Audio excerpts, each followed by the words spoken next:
नमस्कार दोस्तों, ये देखिए कितना प्यारा सा फूल खिला है रेड कलर का। और ये भी अब सारे बहुत ज्यादा कलियां आई हुई हैं और बहुत ज्यादा जो है कि फूल खिलने पे हैं। सर्दियों में जो फूल खिलते हैं ना, जो फूल के पौधे, सबका पीक टाइम चल रहा है, तो इसमें बहुत ज्यादा भर भर के फूल आते हैं पौधों में। चाहे डॉग फ्लावर हो, पैंसी, पिटूनिया, गेंदा, कुछ भी हो, सब बहुत ज्यादा खिलते हैं। पर ये तो सर्दियां हैं तो फूलों का सीजन है।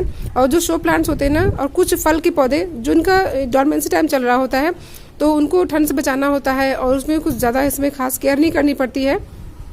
इसी तरह से मैं दिखाती हूँ। आज एक मेरा पौधा है जिसकी कुछ केयर करनी है। ये देखिए मेरा वो पौधा है। अब ये सोच रहे हो कि ये पौधा तो पूरा सूख रहा है और पूरी पीली पत्तियां हो चुकी हैं, और देखिए इस तरह से इसकी ब्रांच है। तो ये पौधा ना, ये ऐसे ही रहता है, ये सूखा हुआ नहीं, ये सूखी जो इसकी दिख रही है ब्रांच, ये सूखी भी नहीं है। और ये क्योंकि ये डॉर्मेंसी टाइम चल रहा है, और अब इसका जो कि डॉर्मेंसी टाइम खत्म होने वाला है, मतलब खत्म क्या, फरवरी तक तो खत्म ही हो जाएगा और फिर उसका भी अपने टाइम पे आ जाएगा ये।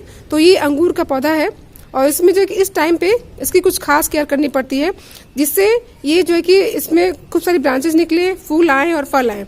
तो ये जो कि फरवरी तक ही फूल देता है, फरवरी लास्ट तक भी हो सकता है, कभी कभी मार्च तक भी हो सकता है, लेकिन ये मई जून तक लास्टली ये अपने पीक टाइम पे होता है। और काफी अच्छे इसके अंगूर पक चुके होते हैं, खूब मीठे मीठे होते हैं।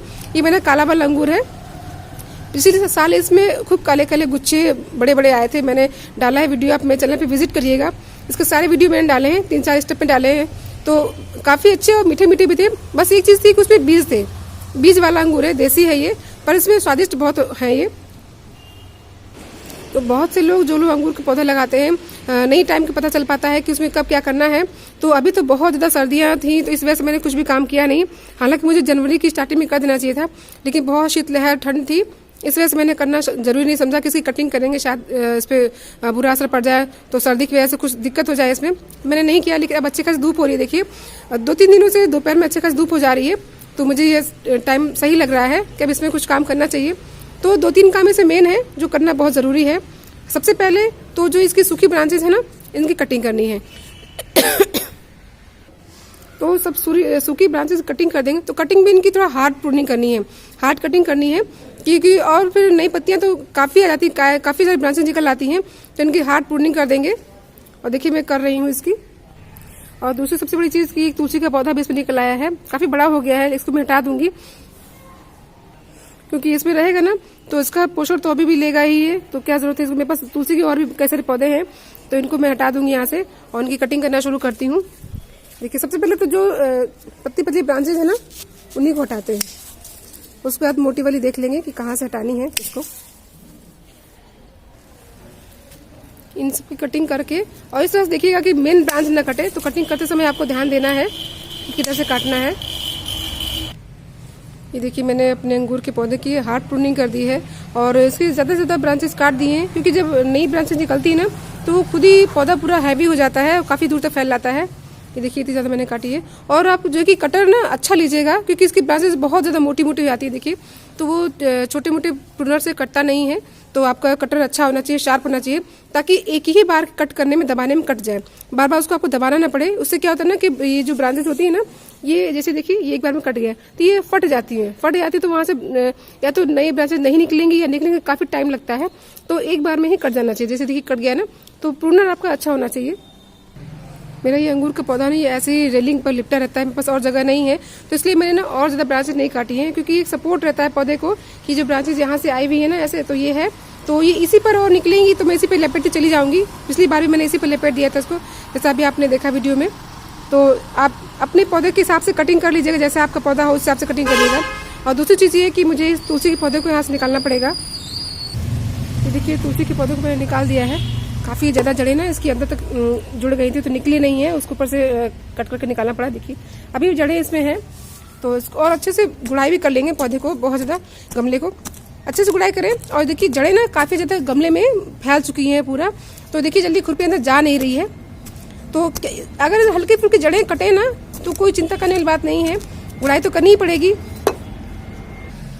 ये ठीक से गुड़ाई भी नहीं हो पा रही, देखिए इतना ज्यादा ये हार्ड हो गई मिट्टी, और जड़ें इतनी ज्यादा इसमें है कि गुड़ाई नहीं हो पा रही है।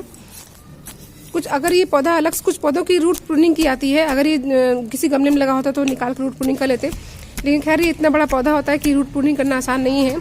तो जो ऊपर से जड़ें कट रही है ना गुड़ाई करने से, तो समझ लीजिए कि वो एक तरह से रूट प्रूनिंग ही हो रही है ऊपर से, और पौधा पूरा जो कि पुराना है और गमले में अच्छे से सेट हो चुका है, तो ऊपर से हल्की फुल्की जड़ें कटेंगी ना, कोई दिक्कत वाली बात नहीं है, वो फिर जड़ें आ जाती हैं। अब इसमें खाद डालनी है तो गुड़ाई करना ज़रूरी है। हम गुड़ाई करके खाद देंगे ना तो वो पौधे को, जड़ों को बहुत अच्छे से मिलता है। और अगर ऊपर से ऐसे डाल देंगे खाद ना तो फिर वो अच्छे से जड़ों तक मिल नहीं पाता है। और पानी भी कभी कभी हम डालते हैं तो वो ड्रेनेज होल से निकल के बह जाता है। तो इसलिए खाद डालने से पहले गुड़ाई जरूर कर लें अच्छे से। ये देखिए जितना मुझसे हो सकता है मैंने बहुत अच्छे से गुड़ाई कर ली है। अब इससे ज़्यादा तो हो ही नहीं पा रहा है क्योंकि खुरपी अंदर जा ही नहीं रही है, तो बस इतने काफ़ी है। और उसके बाद ना सबसे इम्पॉर्टेंट चीज़ होती है हमारे जो भी हम खाद देते हैं ना पौधों के लिए, वो सबसे इम्पॉर्टेंट होती है। तो इस समय अपने अंगूर के पौधे में खाद देना बहुत ज़रूरी है। कटिंग करिए, गुड़ाई करिए और फिर खाद दीजिए उसको। खाद के लिए तो आप पास गोबर की खाद हो तो भी अच्छा, गोबर की खाद तो सबसे बेस्ट होती है, लेकिन खासकर सब्जी के पौधों के लिए या फल के पौधों के लिए मैं वर्मी कंपोस्ट ही डालती हूँ। तो वर्मी कंपोस्ट अगर आपके पास नहीं हो ना तो आप जो कि गोबर की खाद डाल सकते हैं। ये वर्मी कंपोस्ट मैंने इतनी ली है, तो देखिए कितनी अच्छी है ना, बढ़िया भुरभुरी भी है पूरी। और इस समय जो है कि इसको ऐसे करके रख दीजिए, पूरा देखिए मैंने कर दिया है इसको, तो भुरभुरा गई है। और इसको इतना तो देखिए मैंने लिया हुआ है इस तरफ से, इतने बड़े टब के लिए इतना काफ़ी है। पौधा भी अभी मैंने कटिंग कर दी तो एक तरह से छोटा ही हो गया है। छोटा क्या हो गया है कि अभी नए सिरे से बढ़ेगा और इसकी जड़ें वगैरह बढ़ेंगी, जड़ें तो खैर बढ़ी हुई है, ब्रांचेज निकलेंगी, सब कुछ होगा। तो इतनी खाद मैंने डाली है जो सफिशिएंट है मेरे पौधे के लिए।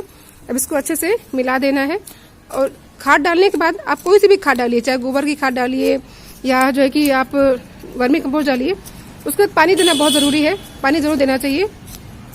और अगर आपके पौधों में किसी तरह के कीड़े का अटैक हो ना तो आप इसमें नीम खली थोड़ी सी मिला दीजिए। मेरे पौधे तो बिल्कुल ठीक था तो मैंने नीम खली नहीं मिलाई है, आप चाहें तो इसमें नीम खली भी मिला सकते हैं। तो नीम खली मिलाना ऑप्शनल है, वैसे मिला देंगे तो अच्छा ही रहेगा। मैंने नहीं मिलाई है इसमें। और इसके बाद मैंने इसमें थोड़ा पानी डाल दूंगी।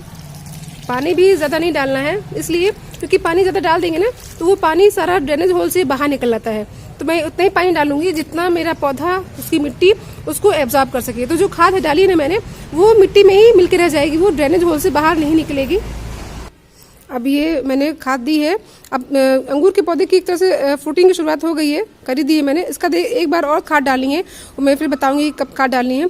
तो अगर आपने भी अपने अंगूर के पौधे में अब तक नहीं कुछ भी किया हो, शुरुआत नहीं की हो, तो ज़रूर करिए क्योंकि ये जनवरी तो वैसे भी लास्ट वीक चल रही है जनवरी की, तो लेट हो चुका है बहुत ज़्यादा ठंड और कोहरे के कारण। तो आप भी जल्दी करिए, अपने अंगूर के पौधे को देखभाल करिए ताकि वो सही समय से ब्रांचेज, फूल और फल दे और भरपूर मात्रा में फ्रूट निकले, उसमें खूब सारे फल आए। इस मेरे अंगूर के पौधे को लगाए हुए 3 साल हो गए हैं। वैसे भी अंगूर का पौधा जब लगाते हैं ना तो उसके 1.5-2 साल बाद ही वो फल देना शुरू करता है। उसके पहले तो वो नहीं, पौधा मैच्योर होना पहले मैच्योर होता है, उसके बाद ही फल देता है। तो मेरा पौधा तो अच्छे से मैच्योर हो चुका है, एक बार फल दे भी चुका है, तो इस बार फिर देगा। ये वीडियो अच्छा लगा हो तो प्लीज़ मेरे चैनल को सब्सक्राइब कीजिएगा। Thank you.